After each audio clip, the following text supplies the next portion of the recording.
What's going on, people? We are back another week, another episode of Lost. We are cracking through these episodes. Today, we are on Season 1, Episode 7 or 8, depending on how you count it based on the pilot. Confidence Man. This time, we are talking about Sawyer. Like I said, the month of October, we were kind of getting past the primary characters, getting into some of these secondary characters we've been spending some time with. We did Charlie last week. We got Sawyer this week. Next 2 weeks, we got Saeed and Claire. But today, man, I mean, we've been going back and forth on him. Troublemaker, rogue, possible criminal. And now some of those questions are answered, sort of, as is the case with all things Lost. Luke, you ready to break down Confidence Man? Absolutely. We are firmly into the Lord of the Flies portion of the show. So I'm excited to keep venturing forward. Indeed we are. Indeed we are. Later on a bit, Luke is going to recap us on some movies that he was able to see this past weekend. But for now, this is Talkin' Lost. Stay tuned.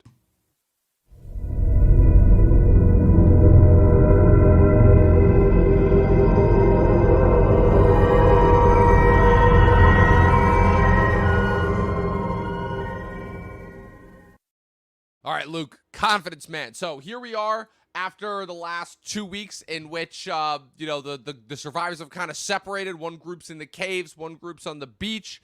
Then we obviously got all that awesome backstory with Charlie last week as far as him trying to prove his usefulness. Now we're on Sawyer, who is a character that from the get-go was already kind of established as a troublemaker. He was a little bit more of an antagonist. He was already cracking racial slurs about Saeed in the first episode, getting into fights with him, kind of creating his own island, if you will, onto himself. Scavenging different things from the plane, creating his own stash, if you will. And now we get his backstory. And the thing about Sawyer that, again, is interesting is obviously, again, we're going to spend a lot of time talking about Jack and his, kind of his dichotomy that he has with some of the other characters and is vying for leadership, for the leadership roles, Obviously, with Saeed is kind of, the very intelligent and capable person, but clearly not wanting to be a leader. You have Locke, who has, his contrasting philosophies with Jack, and then you'll obviously get into some of the more antagonistic roles. But Jack and Sawyer's relationship has always been really interesting in the sense of where that's one that started off as completely antagonistic. Jack views Sawyer as nothing more than a nuisance and somebody who is just there to create problems for everybody.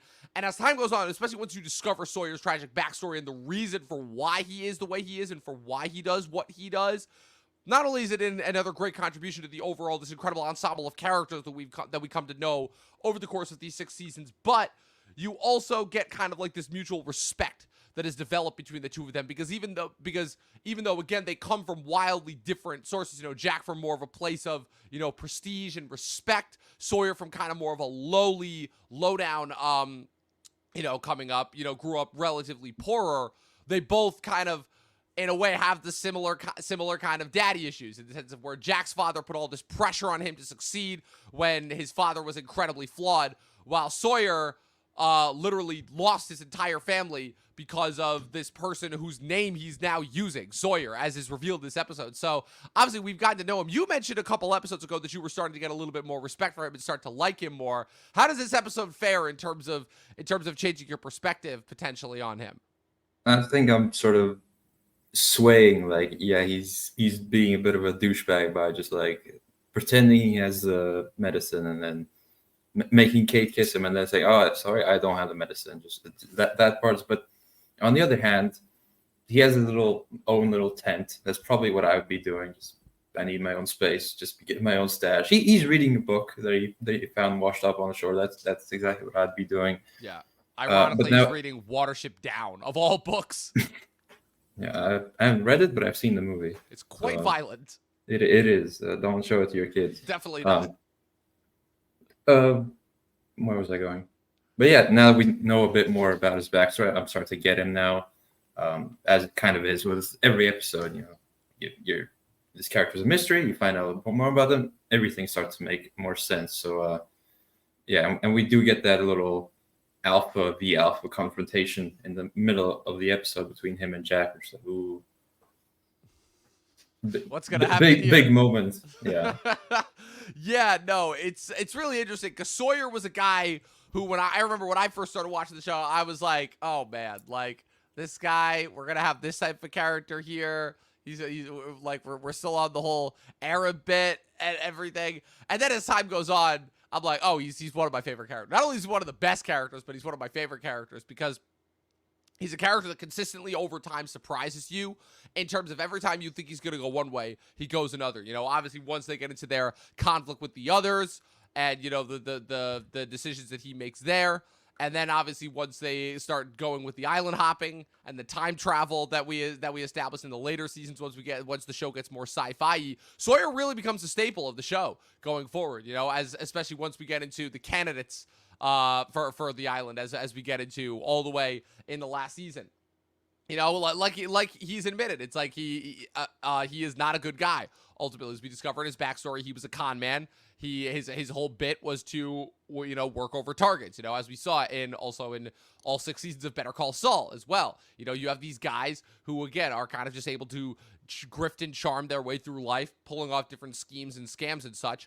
But the interesting thing about Sawyer, as he says, is he is a product ultimately of the man who ruined his life, where it's revealed that he's been carrying around this letter, as Kate discovers when he's swimming in the opening, he's been carrying around this letter the entire time saying, you know, dear Mr. Sawyer, you ruined my life, you stole all my dad's, you slept with my mom and you stole all of her money, and then you caused my dad to kill my mom and then himself, and I almost got killed. So now I'm going to find you, you know? And I will say that plotline does get paid off in a very, very unexpected way, that comes around in a way that you would not expect at all in terms of, you know, certain characters. I'm gonna drop this seed right now early on. Certain characters that kind of ended up on the plane that you thought had no relationship or connection with each other. Turns out there may be a little bit more connecting seeds there. I won't tell you with who. I won't tell you with who, and I won't tell you how. But there may be some connecting seeds of certain characters that may pop up on the show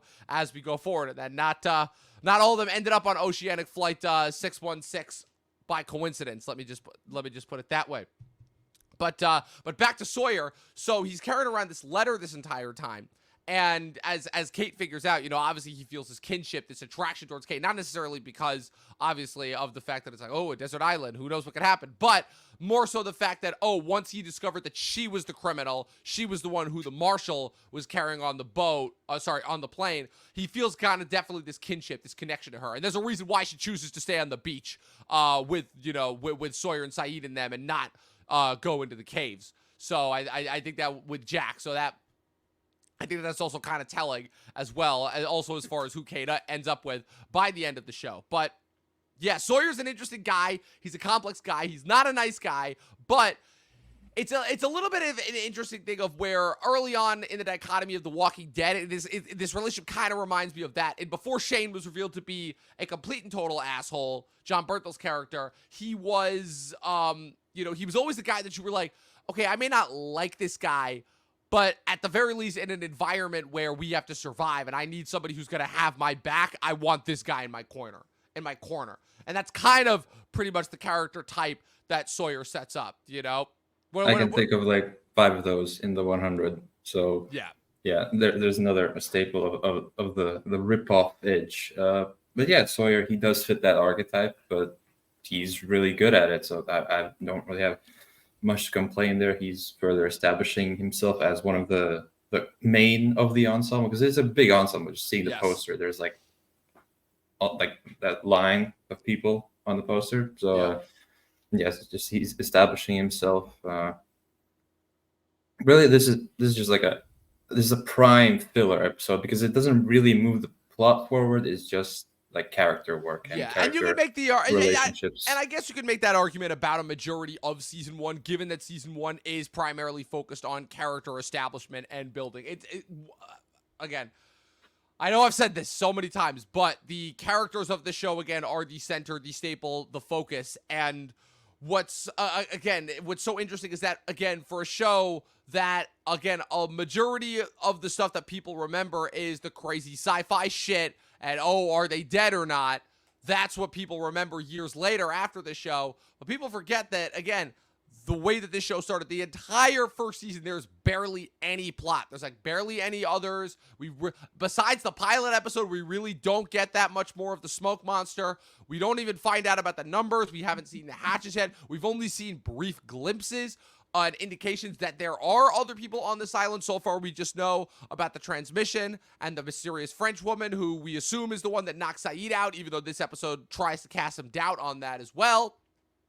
So it is interesting to me how, again, we are, 7, 8 episodes in, depending on how you count it, and still we are pretty much only focused on the characters, and yet it's still good. Because I remember when I was first watching the show, and I was wondering, I was about this far in, and I was like, okay, where is this really going? I'm like, these guys are cool and all, but like, why do I care about all these guys' individual backstories? And it wasn't until later on that I realized just how crucial that was once you started to get into like more of the mythology of the island, because right now it's just the characters. Right now, that's all who we're spending time with, really. And so, yeah, that's going to make a majority of season 1 feel like filler. But again, the fact that we are essentially getting the equivalent of 17 different MCU like origin stories with each one of these episodes before we even start to like mesh in the plot. Like, again, one could say that it's ahead of its time, what have you, but for the most part, because you're right, the plot of this episode, I guess you could make the argument is, okay, Shannon, once again, we have to keep finding ways to make this character useful, even though she sucks and is useless, is having an asthma attack and can't breathe, and Boone is trying to look for her inhaler, which he says was in their luggage that was checked, that, what's it called? And his reasoning as to why Sawyer has it is that he discovers Sawyer reading a book, Watership Down, that was in their luggage, their bags. So this causes Jack and Sayid to take action against Sawyer. And what's interesting here is you can tell that they've kind of had, this is kind of an accumulation of factors. This is not just because he may or may not have an inhaler. It's like, okay, everything leading up until this point, the remarks against Sayid, the constant back and forth about whether or not he's actually going to help, his kind of, brashness and resistance to any sort of coordinated team efforts. So that you can tell that this has really been kind of coming for a while. And while Sawyer continues his antagonistic streak, one interesting thing about it is how the episode continues to cast doubt on who our quote-unquote good guys and bad guys are. As Jack and Sayid literally torture Sawyer in order to potentially get the information from him, as Sayid once again uses his skills that he learned working for the Iraqi Republican Guard as a torturer.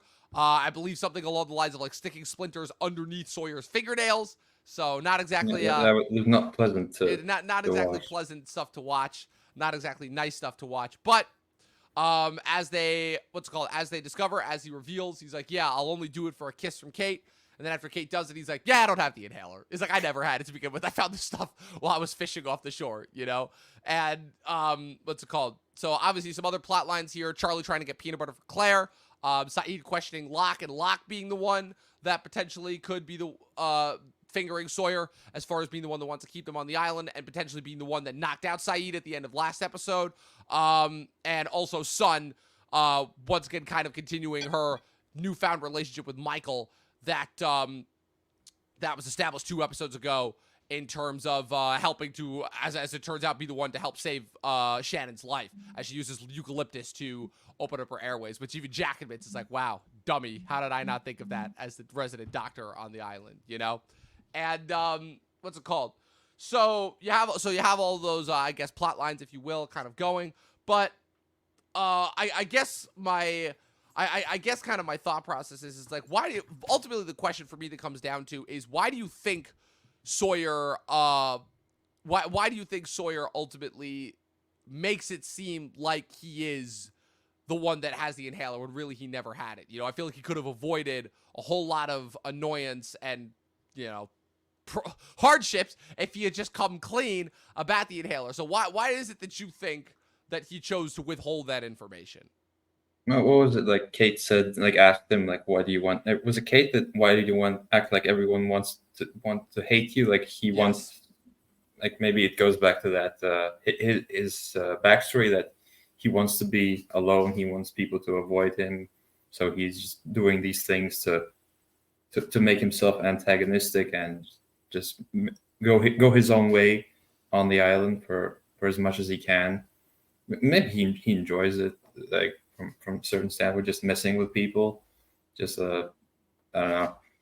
Just I think it goes back to his backstory, really, most of all. Yeah, I agree.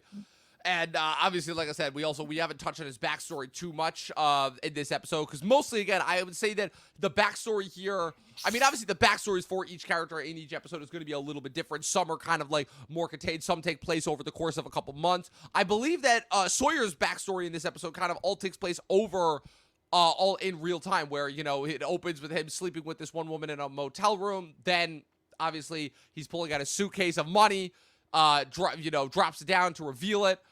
He ends up revealing that he's trying to get in on an oil, on a potential oil investment that could triple their money in 2 weeks. Really, it's all a scam in order to try and get the woman's husband's money. And he's literally about to make the deal when he sees their kid walk into the room. And it takes a couple minutes, but as soon as he sees that, he immediately walks out and he's like, deals off. And he's like, yeah, because ultimately you realize it's like, okay, he doesn't want another kid to have to go through what he went through. And that's exactly what will happen if he pulls it off. And obviously everything is brought full circle once Kate reads the letter and realizes that Sawyer's the one who wrote it. Sawyer's not the one. Originally, the whole thing is when she first discovers the letter, she thinks that the letter is addressed to him, when in reality, he's the one who wrote it, which she figures out based off the postage. And so, obviously, we don't find it out in this episode, but Sawyer's name is revealed to be James Ford. And like he tells Kate, the Sawyer whose name he currently has is the name of the man who, is the name of the man who did this to his family. And obviously, it's also revealed later on that's the reason why he was in Australia, because it got tipped off that the Sawyer that he's looking for might be in Australia, when in reality, it's just a matter of, okay, somebody just wanted somebody else dead, and Sawyer was an easy way to get it done. So even though it's not necessarily stated, obviously, again, we find out why each and every one of these characters are in Australia. You know, Jack was there to get his father. Son was there to, Son was there to get away from Jin. Kate was on the run. Sawyer was there for vengeance, ultimately. Locke was there to go on a walkabout. Charlie, I don't remember if they told us why he was there, but ultimately that's another thing that's going to be revealed through these flashbacks, is not just, obviously, you know, what emotional turmoil each of the characters is going through, but also their reasoning as to, you know, also how that ties in with them, and as far as bringing them to Australia, which is what puts them on the flight, which eventually moves them to the island. So it is all connected, even if it doesn't seem like it, even if it all seems random and miscellaneous. You know, obviously this was a staple of network TV shows, because they have to have so much filler that by virtue of that fact of them having to fill a 22 to 25 episode count, they're gonna have material and storylines in that gets dropped. But Lost, I would say, does a very, very particularly good job of making sure that, similar to The Wire, all the pieces matter in terms of these stories that we're getting on these characters. And just having each episode about a different character, at least so far, just keeps things fresh. Like, hey, learn about this character, now we learn about this character, and by the end, it might make sense. Yes. Just the different character dynamics. Yes, 100%. Obviously, some other couple takeaways as well. You know, Michael and Jin have another brief confrontation going off of, you know, from last two episodes, when Jin sees Son talking to Michael, and Michael tells him just straight up, he's like, just don't, man. He's like, just don't. I'm not in the mood. Another thing is Saeed kind of has to atone himself by going on his own walkabout, if you will, where after what happens with Sawyer, he kind of realizes, he's like, yeah, this is, we went a little bit too far here. Like, I said I was never going to do this again, so now somebody needs to map out the shores of this island and figure out more of this, and I'll do that. I'll take a little bit of a break from everybody. So, like I said, next week's episode, Solitary, we're going to be talking about Saeed, so we'll get more into his backstory as well, what kind of his reason, you know, kind of his reasoning for how he got on the island and such. So it is very interesting as well, where as far as, because, you know, Jack and Sawyer's relationship, Saeed and Sawyer's relationship as well is one that's very interesting, because that's another one where, again, even though completely different backstories, they both kind of have had, you know, not necessarily nice past. So they kind of have some, they once again develop kind of like a mutual admiration, mutual respect for each other, if you will. So that's kind of another interesting tidbit there. Like I said, further continuation of, of Kate and Sawyer, of Son and Michael, of Charlie and Claire. You also have Charlie's burgeoning relationship with Hurley that's building up. Hurley, once again, is a character who I forget how little time we actually spent with him, how he really is more of a jokey side character.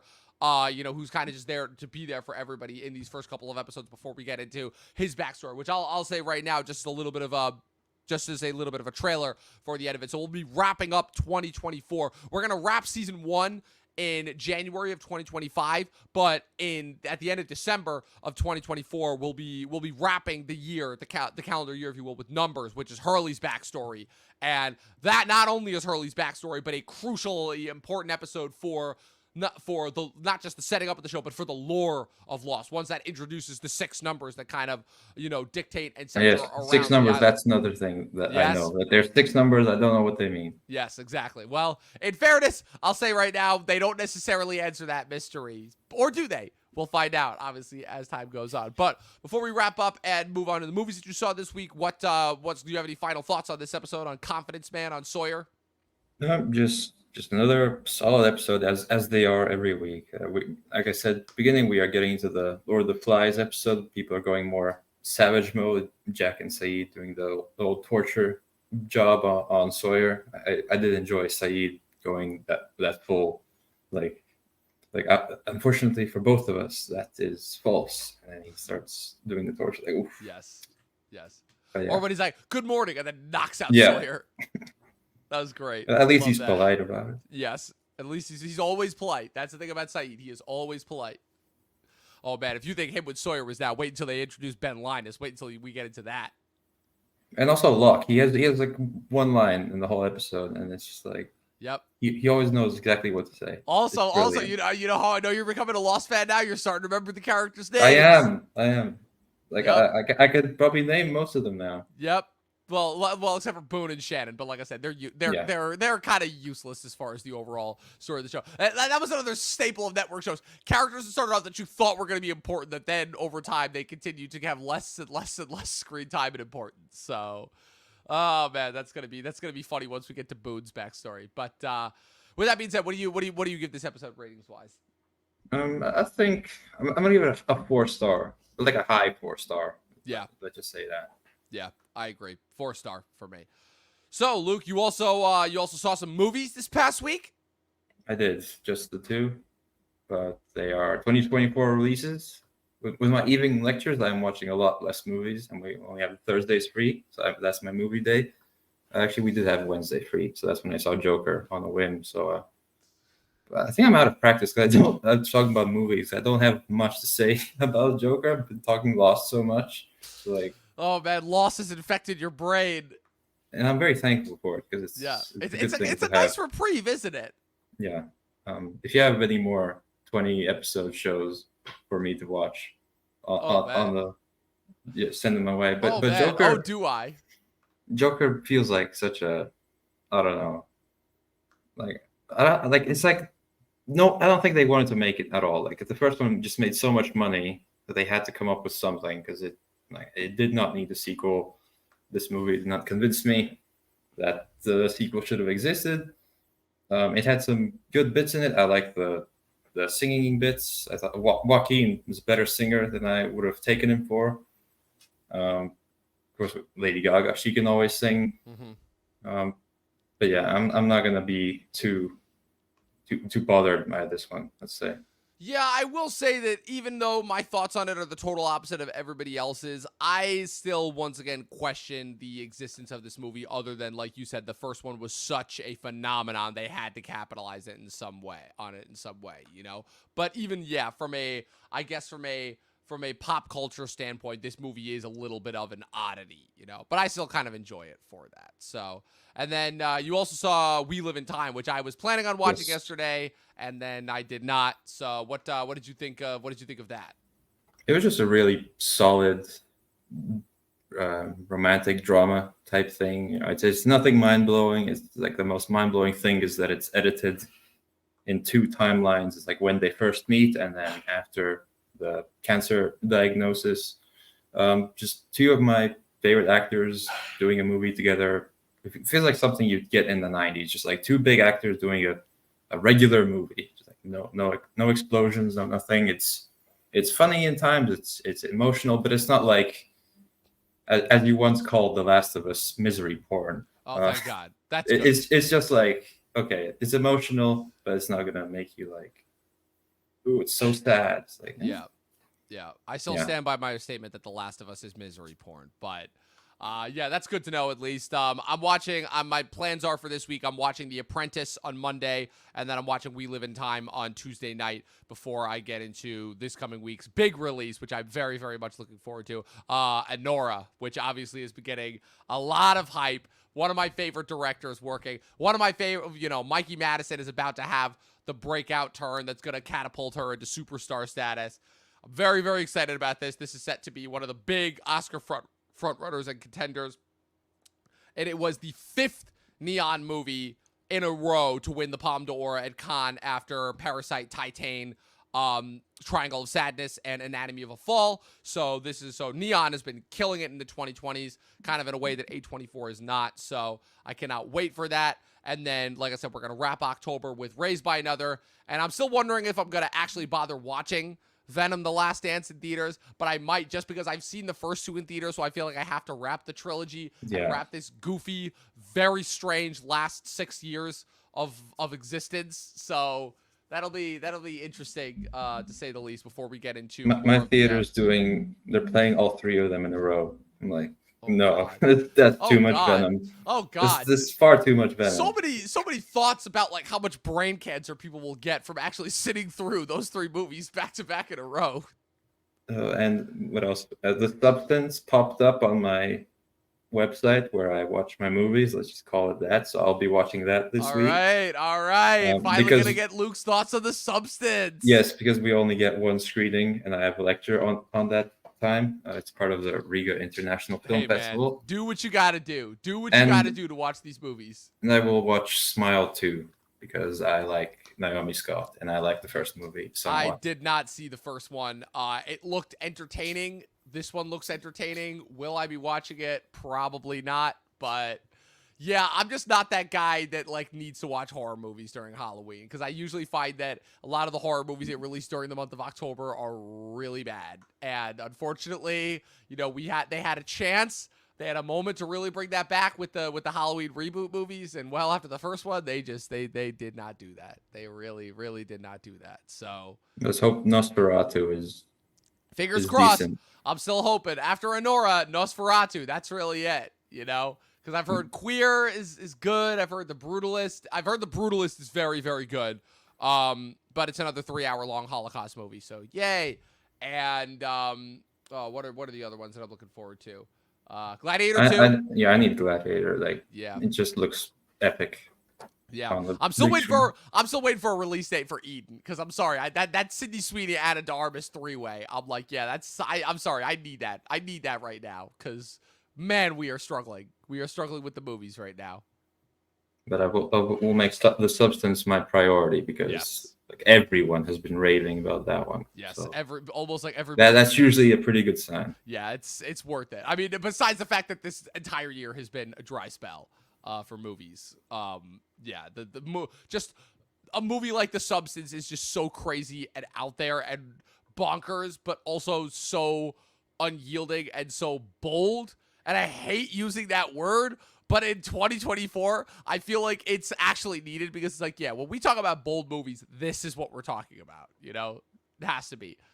So it won't be Dune in my rankings, like nothing can. But well, obviously not. Obviously not. But yeah, but we've known that since March when the movie came out. I've known that since the first Dune movie. Yeah, I didn't want. Well, you know what it was is because the only reason why I didn't is because originally the second Dune was supposed to come out in 2023, and after how loaded that year was, I'm like, okay, like Dune 2 is probably going to be like 5 or 4 in the rankings, but then it got pushed to this year.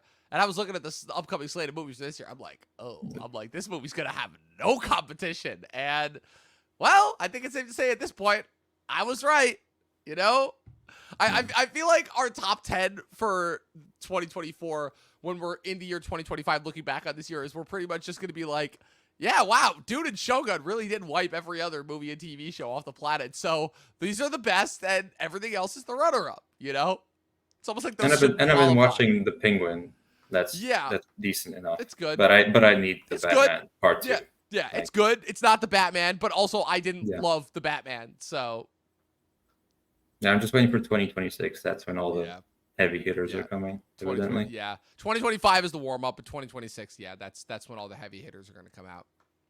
So this is what we're in for now, right? Every 3 years, we're going to get all of the amazing movies in 1 year, and then we have to wait for it. Then we have to wait another 2 years. So after Just 2020, whenever there's a Nolan movie, Yep. there's gonna be other. it's going to be great. well. So if that's the case, so after 2026, we just have to wait until we just have to sit out the next 2 years. Then 2029 will be awesome. Ugh. So sad. Do get some Avengers in between there. Let's hope. Let's hope. Because I saw some leaks from Brave New World. And they said that, yeah, there's no new Avengers in that movie. I'm like, well, why the fuck are we watching this then? It's just Falcon and the Winter Soldier Part 2. Why do we care? Just give us the Avengers if that's the case. At least Thunderbolts looks like pretty Thunderbolts looks good at least, you know? And Fantastic Four at the very least is set in another dimension. So, like, that should at good. You least can have more something. fun with it. Yeah. Have Galactus eat the Earth. Yes, Like, exactly. or something. But like the actual Galactus, not the steam cloud from Rise of the Silver Surfer. Yeah. Oh man, the state of cinema, people. But anyways, that was it. That was another episode of Talkin' Lost. I'm really liking this half-hour format. It's so much better than the hour-long format. You know, Talking Lost and other things. It's perfect. It really is perfect. I gotta pat myself on the back for coming up with that format. But Luke, thank you once again for joining me. Where can the good people follow you on the interwebs? I'm pretty inactive nowadays, but just plug my letterbox this time. You can follow me at LucasML is my letterbox. All right. That's where you'll see the most activity. Yep, that sounds about right. Letterboxd was always my most active when I was in school, and that's how it's still going. You guys can follow me with everything going on at Movie Nerd Reviews across all platforms, at Official Talkin' TV Podcast across all platforms. This episode is available on Spotify and Apple Podcasts tomorrow. Be sure to subscribe to us on YouTube, follow us on Twitch, and as always, people, 12 seasons in a short film, and watch more fucking movies, and in this case, Lost. See you guys next week.